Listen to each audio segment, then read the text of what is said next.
El tema de esta predicación, una vida sin precedentes, ese es el tema.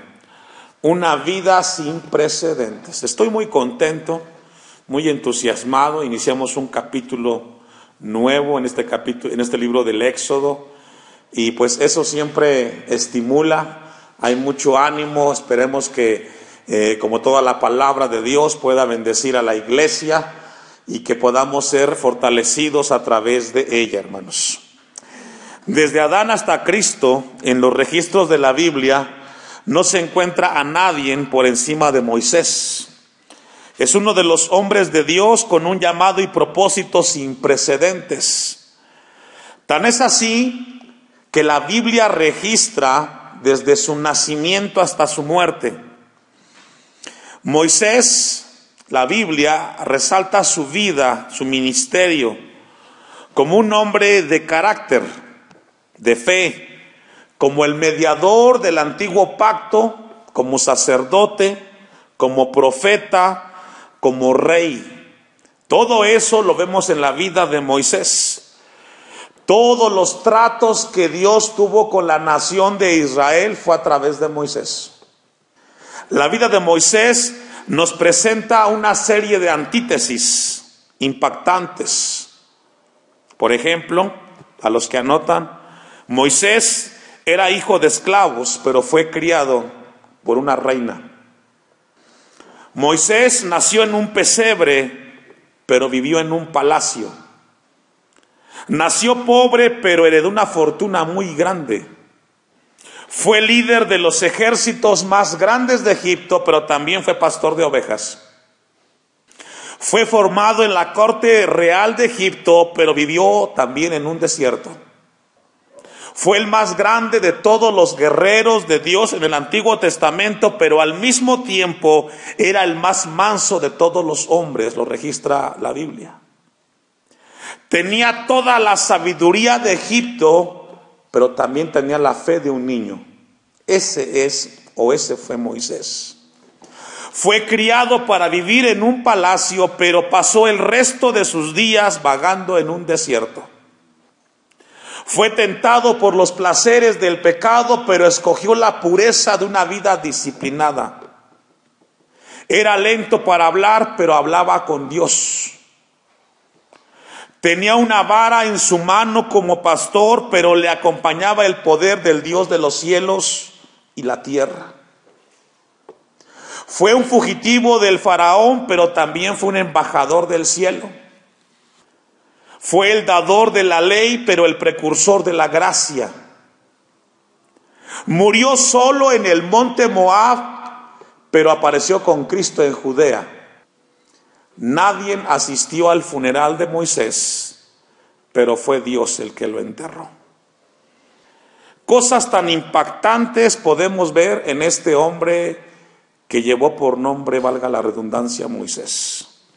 ¿Y de qué forma podemos encontrar en su vida la grandeza con la sencillez, el poder con la mansedumbre y todo lo que hemos hablado, las antítesis antes mencionada, nos muestran que la persona que estaba detrás de la vida de Moisés era el Dios de la Biblia? Y ese mismo Dios que acompañó a Moisés durante toda su vida, desde que nació hasta su muerte, es el mismo Dios que esta tarde habla a su pueblo en este lugar.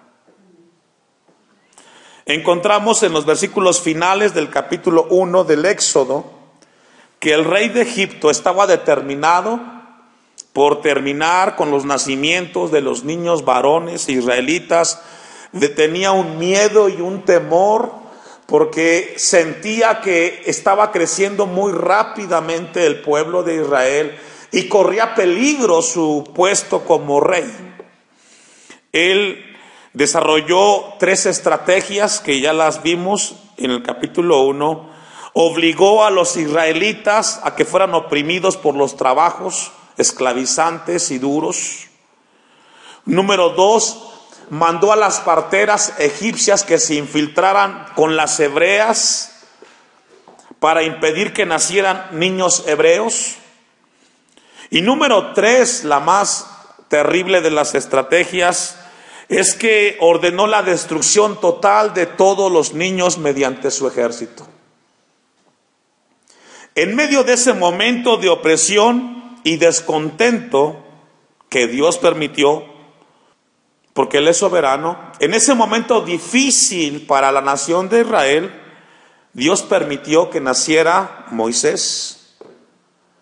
Y esto nos enseña que en los momentos más difíciles de la existencia del pueblo de Dios o de la iglesia de Dios, siempre Dios permitirá que los que nazcan, los hijos de Dios, nazcan con un propósito de parte de nuestro Dios. La historia de Dios en el Antiguo Testamento nos demuestra que Dios es fiel a sus promesas. Todas las grandes obras de Dios en la historia de la humanidad y la redención comienzan con el nacimiento de un niño. Encontramos dos en particular que vamos a ver. Moisés, nos habla la Biblia desde su nacimiento hasta su muerte. Y también lo encontramos con alguien superior que es Jesucristo. Cuando Dios permite el nacimiento de Moisés, nació para libertar a su pueblo de la esclavitud en Egipto. Pero también Dios permitió que cuando Jesús, el mismo Dios, hiciera hombre, viniera a este mundo para nacer y darnos libertad del pecado y de la muerte. Con esa introducción vamos a ir al pasaje de Éxodo 2, versículo 1, y vamos a ver a los padres de Moisés. Un varón de, versículo 1, dicho sea de paso, Éxodo 2, 1. Un varón de la familia de Leví fue y tomó por mujer a una hija de Leví. Los dos padres de Moisés venían de la tribu de Leví, la tribu que fue escogida por Dios para que a través de ella se iniciara el sacerdocio levítico. Éxodo capítulo 6, versículo 20, nos habla acerca de los padres de Moisés. Vamos a ir un poco rápido, usted me va alcanzando. Éxodo capítulo 6, versículo 20. Y Amram tomó por mujer a Jocabed, su tía, la cual dio a luz a Aarón y a Moisés. Y los años de la vida de Amram fueron 137 años. Encontramos entonces que los padres de Moisés fueron ¿quién? Amram y Jocabed.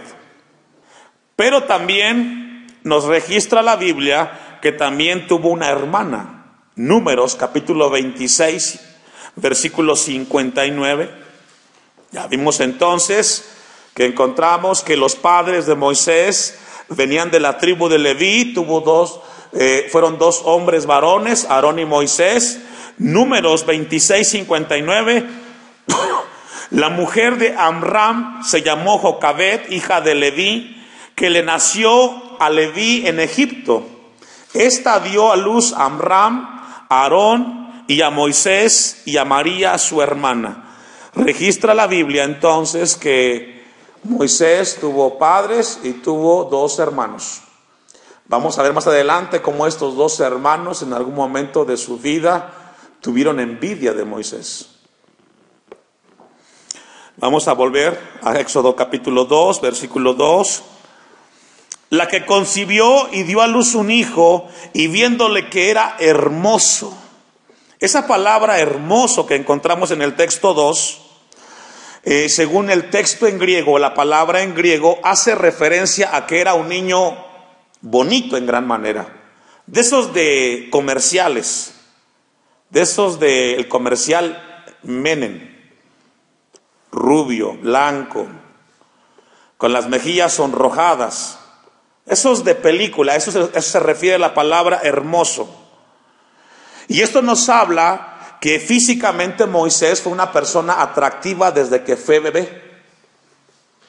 Fue un hombre bien parecido. Ahora, esto es muy importante, hermanos, porque esto no habla de vanidad del hombre. Por una razón importante está registrado esto en la Biblia. Y esto no fue coincidencia. Porque desde su nacimiento Moisés no nació con ese aspecto porque él quiso. Estaba en el plan soberano de Dios. Así es de que no se preocupe si usted es alto, bajito, chaparrito, gordito, Eso Dios lo mandó y estaba establecido que así hiciéramos cada uno de nosotros. Era hermoso. Y dice el texto que lo tuvo escondido por 3 meses. Ahora, aquí encontramos algo muy importante. No perdamos de vista que en ese momento existía un momento de mucha tensión en Egipto. El faraón tenía activo a su ejército queriendo destruir a todos los varones, niños israelitas. Y esta familia de Jocabed y de Amram tienen un hijo. Ellos escuchaban los comentarios que el faraón quería matar a todos los niños y pudieron tener el control del cuidado del niño por 3 meses, dice el versículo 2. Ahora, algo muy importante, versículo 3, pero no pudieron ocultar más tiempo. Y esto nos habla que los padres de Moisés tuvieron que actuar por fe. Porque podíamos preguntarnos en ese momento, según el texto 3, dice que no pudieron ocultar más el tiempo. Tomó una arquilla de juncos y lo calafateó con asfalto y brea y colocó en ella al niño y lo puso en un carrizal a la orilla del río. A simple vista parece que este matrimonio quieren deshacerse de su hijo. Y podríamos hablar de Jocabed como una madre irresponsable. Porque yo creo que en este lugar ninguna hermana haría eso con su hijo. ¿O sí? ¿Qué haría, hermana? Defiendo a mi hijo con mi vida. Y si lo matan a él, me matan a mí primero. Pero yo creo que en ninguna mente de una madre existe ese pensamiento de deshacerte de tu hijo, a menos que confíes en las promesas de Dios, de que Dios lo cuidará y de que Dios lo guardará. Y esto nos habla que los padres de Moisés eran hombres, era una mujer y un hombre de Dios. Porque solamente un matrimonio con fe en Dios puede hacer lo que hizo Jocabed y Amram. Imagínese esa escena. Corres la vida de su hijo peligro y viene a su mente hacer algo, no puede detener más la situación. Y seguramente en su mente tuvieron que pensar algo.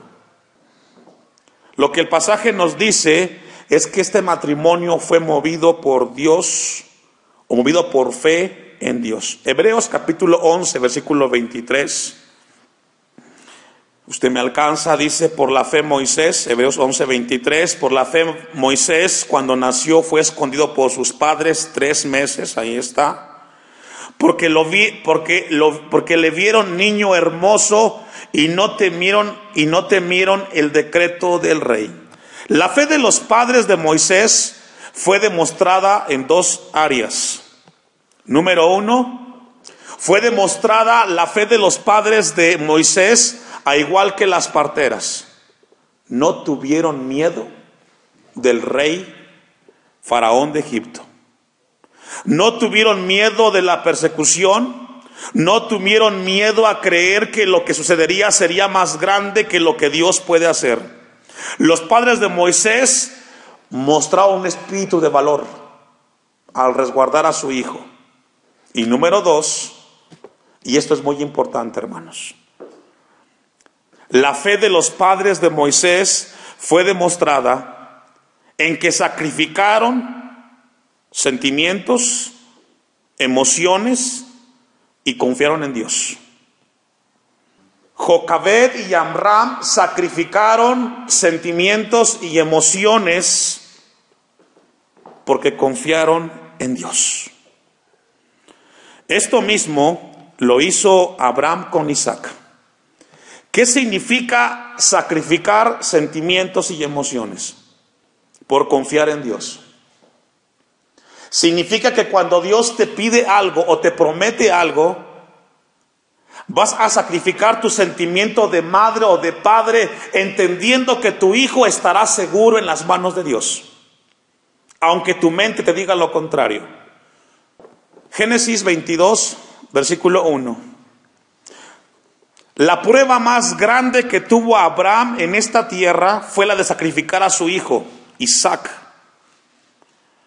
para emprender el viaje al monte Moria, la noche previa él tuvo que sacrificar muchas cosas y entre ellas confiar en Dios.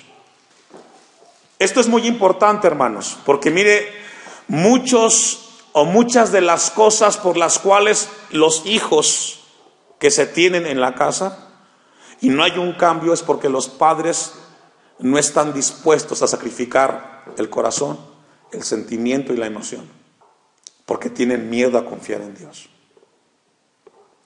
Génesis 22:1, un texto que usted conoce muy bien como iglesia. Aconteció después de estas cosas que probó Dios a Abraham, y le dijo a Abraham, y él respondió, ¿qué? Heme aquí.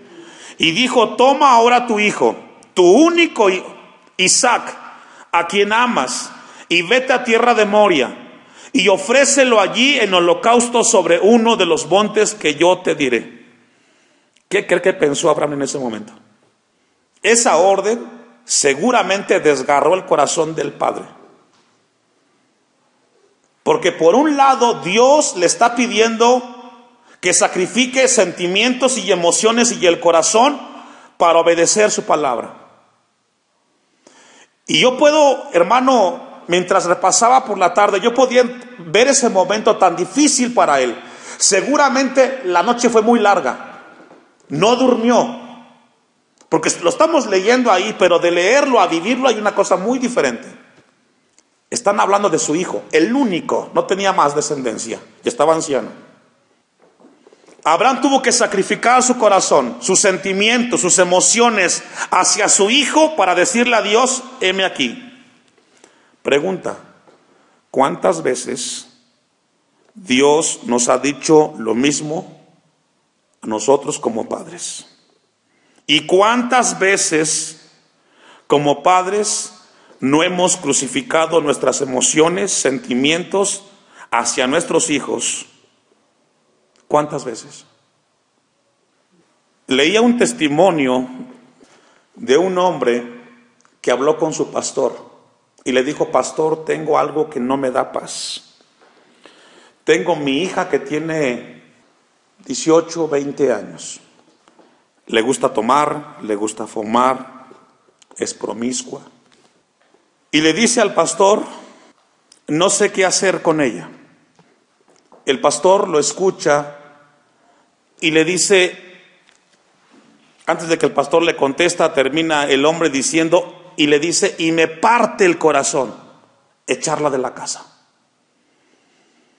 La veo tan mal ubicada a mi hija y me parte el corazón echarle de la casa porque sé que al echarla de la casa le puede ir mal, puede acabar en una cárcel, puede acabar en un hospital o puede acabar en una funeraria. Y lo que el pastor le dijo a este hombre que tenía esa carga, él le dijo, si no la entregas a Dios, Dios nunca trabajará en su vida. Lo que debes de hacer es poner en tu casa reglas. Y si esa hija tuya no quiere aceptar las reglas, los padres no pueden consentirla. Porque solamente en el sufrimiento y en el dolor de esa persona es cuando Dios puede trabajar en su corazón para que valoren lo que no valoran cuando están dentro del hogar. Muchas veces los padres son sobreprotectores con los hijos y no los confrontan con su realidad. Y esto es lo que afecta a los hijos. La falta del carácter, de sacrificarlos. Claro que te duele, eres su padre, eres su madre. Pero hace falta el carácter de Abraham y de los padres de Moisés. Sacrificar los sentimientos, las emociones y el corazón para que Dios trabaje en la vida de tu hijo. Porque la pregunta es, ¿dónde quieres ver a tu hijo? Porque puede que aquí tenga sus tropiezos y sus golpes. Pero si eso va a servir para que él encuentre a Cristo y sea salvo por la eternidad, gloria a Dios. Porque triste sería que tú lo consientas y vaya directo al infierno. Los padres olvidan que muchas veces a través del sufrimiento, de las equivocaciones, de las decisiones de los hijos, Es el camino para que aprendan y valoren lo que no valoran hoy. Los padres de Moisés siempre confiaron en Dios, que Dios cuidaría a su hijo, porque no fue sencillo, mucho menos fácil la decisión de colocarlo en una barquilla y que se fuera en el río, a menos que confiaran en Dios. Y esta tarde Dios nos pregunta a los padres, ¿confían en Dios? Porque esa es la pregunta. ¿Hasta dónde estás dispuesto a sacrificar tus sentimientos, tus emociones, para que tu hijo pueda caminar cerca de Dios? Vamos a regresar al texto de concluir, Génesis, versículo 3. Y Abraham se levantó muy de mañana y enalbordó su asno y tomó consigo 2 siervos suyos y a Isaac su hijo y cortó leña para el holocausto y se levantó y fue al lugar que Dios le dijo. Y esto debió haber sido muy difícil para Abraham. No se diga para Sara. Estaba llegando su hijo al sacrificio. Vamos a volver rápidamente para avanzar. Éxodo 2, 3. Pero no pudiendo ocultarle más tiempo, tomó una arquilla. La palabra arquilla que encontramos aquí, hermanos, la palabra es tebá en hebreo. Y esto es muy importante, porque solamente se repite esta palabra 2 veces en el Antiguo Testamento. En este pasaje y cuando Noé construye el arca. Y la palabra arquilla que encontramos aquí significa arca. Arca,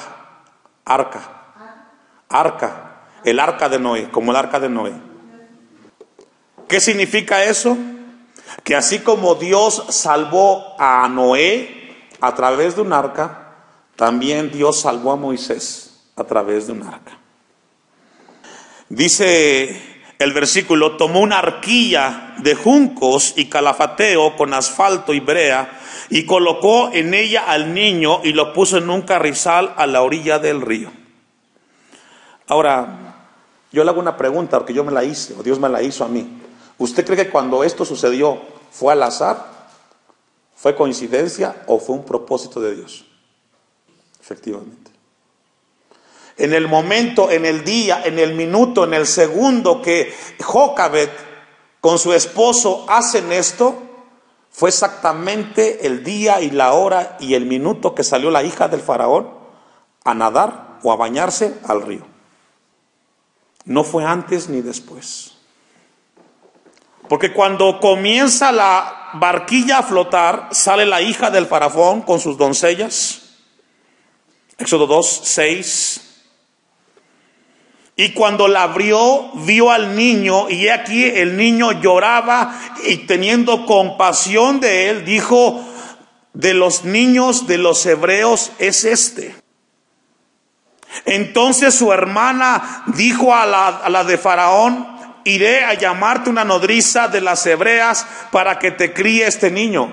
Hermano, es mucha coincidencia que esté cerca la hermana de Moisés y que le diga, busca una nodriza, y que esa mujer fuera la madre de Moisés, Jocabed.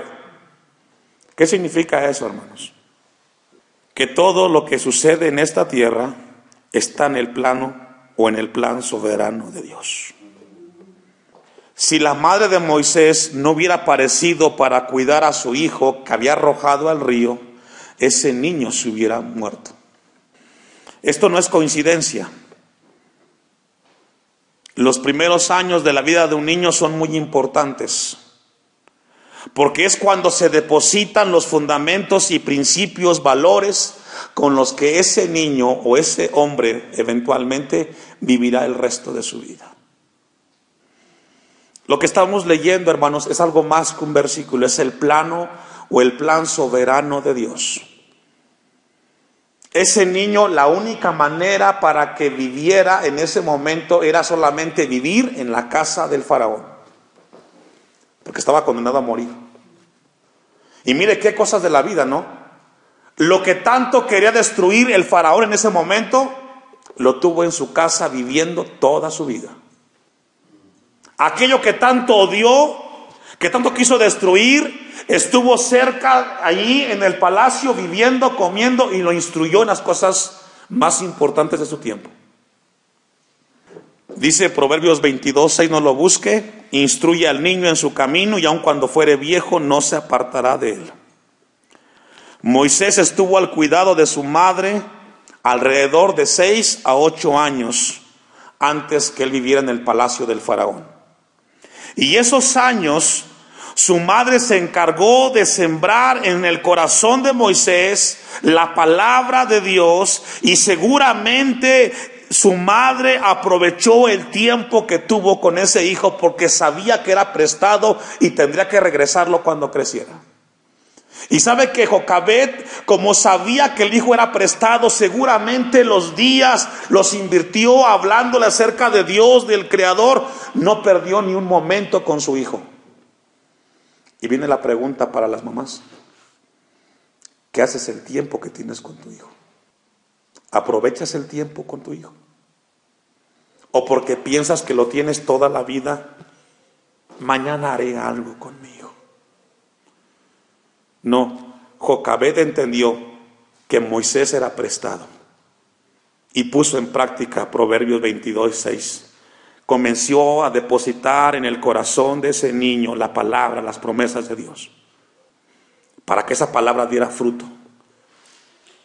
Hermanos en Cristo, todo lo que sembramos en los hijos, la palabra de Dios, no volverá vacía. Esa palabra dará fruto.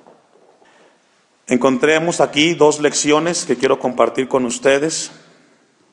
2 lecciones por parte de la madre de Moisés. Número 1, no hay nada en la vida que sea por accidente.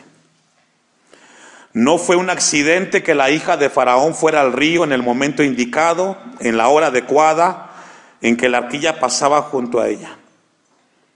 El Dios de la Biblia había ordenado todas las cosas según el consejo de su voluntad, a que había previsto antes del nacimiento de Moisés. Esto nos muestra algo, iglesia, que nadie ha venido a esta tierra por accidente. Todos, tus hijos, los padres, las nueras, los yernos, los vecinos, todos nacimos con un propósito. Algunos dicen: es que soy como soy porque así me crió mi mamá. Soy como soy porque así me criaron. Muchos dicen: si yo tuviera otros padres diferentes sería distinto. No. Según el pasaje que hemos leído, tú no estás en el lugar donde estás por accidente. Estás con los padres correctos. Estás con los hijos correctos, y lo que Dios quiere es que entiendas el propósito por el cual estás donde estás. No eres un accidente de la vida, eres un propósito eterno de Dios.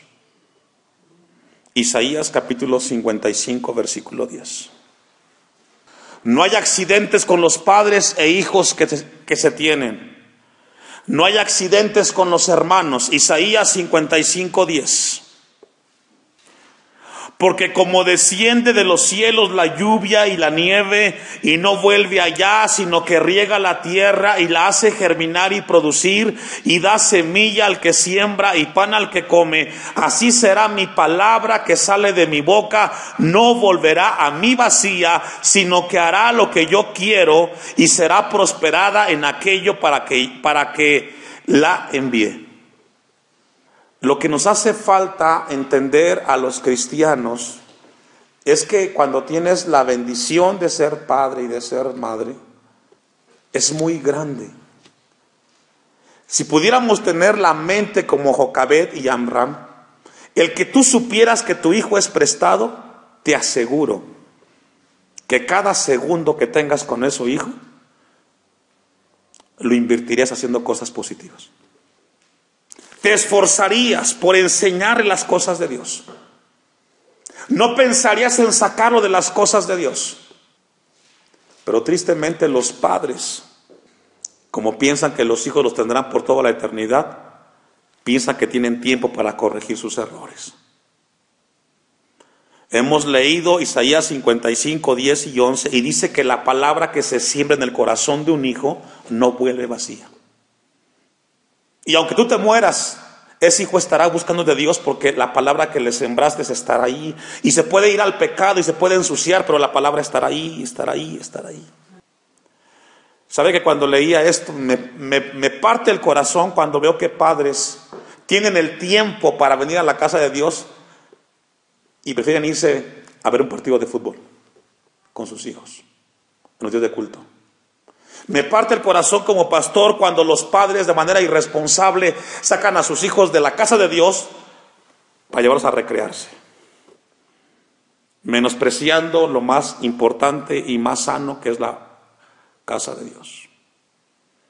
Me parte el corazón como pastor cuando veo a los padres que con una liviandad, hoy no vamos al culto, le están sembrando a su hijo cosas que mañana van a dar fruto, hermanos.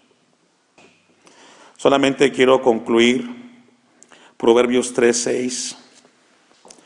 No hay coincidencias en la Biblia, Dios tiene el control de todo en nuestra vida, en esta tierra. Para concluir esta primera parte de esta predicación, mire lo que dice Proverbios 3:6. Reconócelo en todos tus caminos. ¿En cuántos? En todos. Y Él enderezará tus veredas. La labor más grande que tenemos en esta tierra los seres humanos es depositar en el corazón de nuestros hijos la semilla del Evangelio. Si reconocemos a Dios en cada una de nuestras áreas, eso va a traer mucha bendición, hermanos.